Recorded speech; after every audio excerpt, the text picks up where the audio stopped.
Bluetooth mode paired.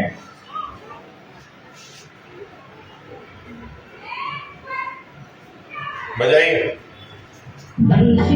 ठीक है, चलिए। From the diary of Anne Frank, ये पेज हम लोग कंप्लीट करेंगे, बस यही टारगेट है। From the diary of Anne Frank.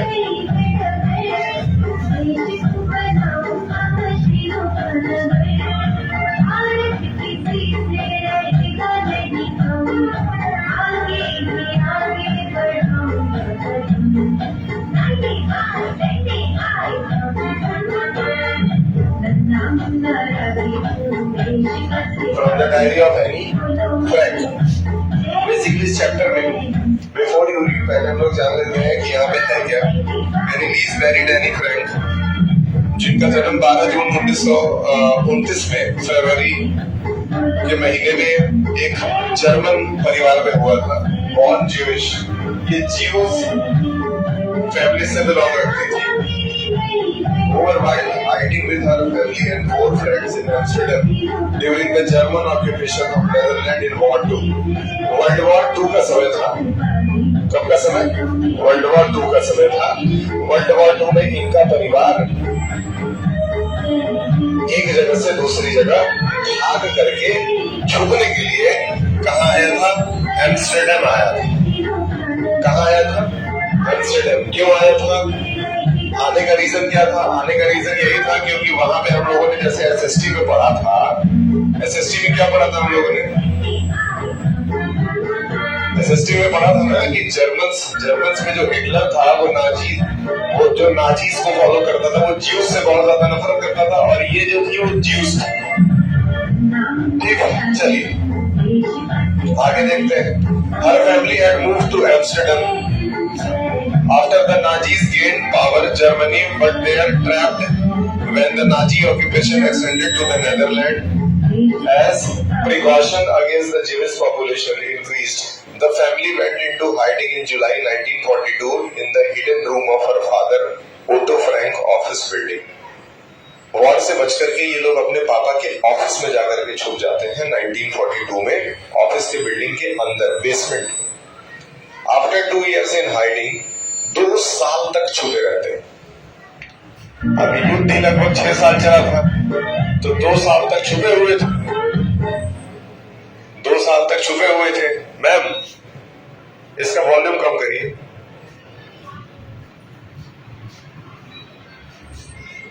ठीक है, 2 साल तक लगभग ये छुपे हुए थे। आगे देखते हैं। After 2 years in hiding, the group of betrayed and transported to the concentration camp system where Annie died of typhus in Bergen-Belsen with a day of her sister Margaret Frank. भैया एनी फ्रैंक की बहन का क्या नाम है? Margaret Frank. तो यहाँ क्या लिखा हुआ है? After 2 years of hiding, the group was betrayed and transported to the concentration camp. आपने कंसंट्रेशन कैंप का नाम सुना होगा कि जब हिटलर रूल कर रहा था तो उसने कंसंट्रेशन कैंप्स बनाए थे, जहां वो सारे ज्यूज को एक साथ इकट्ठा करता था और वहां जहरीला गैस छोड़ देता था, और जिसके बाद जहरीले गैस की वजह से भारी संख्या में लोग मर जाते थे। याद है आपको? याद है? ठीक है, उसी समय की कहानी है ये, उसी समय की पूरी कहानी है जिस समय ये लोग बचते हुए छुपते हुए किसी तरह से 2 साल तक छुपे रहे। किसमें छुपे रहे? कंसंट्रेशन ऑफिस में छुपे रहे, लेकिन उसके बाद इनको उठा करके कंसंट्रेशन कैंप में डाल दिया गया। समझ में आ रहा है? चलिए आगे देखते हैं। Anne died of typhus in Bergen Belsen within days of her sisters Margaret Frank. Her father Otto and the only survivor of the group returned to Amsterdam. ठीक है, क्या कह रहा है कि एनी का तो वहां डेथ हो गया। क्या हो गया? डेथ हो गया, और वहां से सिर्फ उसके पिताजी ही वापस लौट करके आए। कौन? उनके पापा। The only survivor of the group returned to Amsterdam after the war ended to find that her diary had been saved. लेकिन एनी पर डे एक डायरी लिखती थी, और एनी की डायरी उस वॉर के बाद जब ये सब कुछ खत्म हो गया, सारा मामला खत्म हो गया, तो वो डायरी किसको मिला? उसके पिताजी को मिला।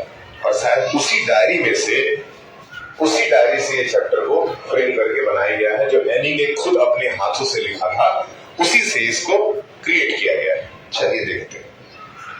कह रहा है, convinced that it was unique record, he took action to have published in English under the name of The Diary of a Young Girl. बाद में उसी डायरी को क्या किया गया? एक किताब में परिवर्तित किया गया और उस किताब का रखा गया क्या नाम? The diary of the young girl. Story समझ में आया कैसे स्टार्ट हो रहा है? तो बेसिकली जो एनी फ्रैंक है वो पहले ही मर चुकी है, लेकिन उसकी जो डायरी थी जिसमें वो लिखा करती थी, समझ में आ रहा है? उस डायरी में से कुछ पेजेस को लेकर के ये चैप्टर बनाया गया। चलिए पढ़ते हैं। The diary was given to Anne Frank on her 13th birthday. जब एनी फ्रैंक 13 साल की थी तो ये डायरी उसको उसके घर वालों ने किस रूप में दिया था? गिफ्ट के रूप में दिया था। ठीक है। 13th birthday and Chronicle the event of her life was from 12 जून 1942 से लेकर के 1 अगस्त 1944 तक, मतलब लगभग 2-2.5 साल की पूरी कहानी जो है एनी फ्रैंक के लाइफ की, वो इस डायरी में आपको देखने के लिए मिल जाती है। अच्छी बात है।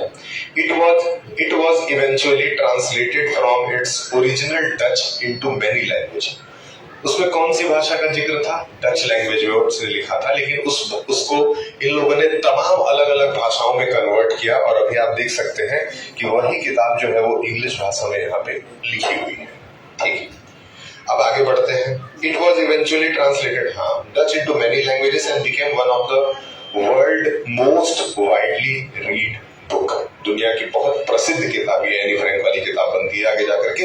There have been also several films, television and theoretical production and even an opera based on the diary.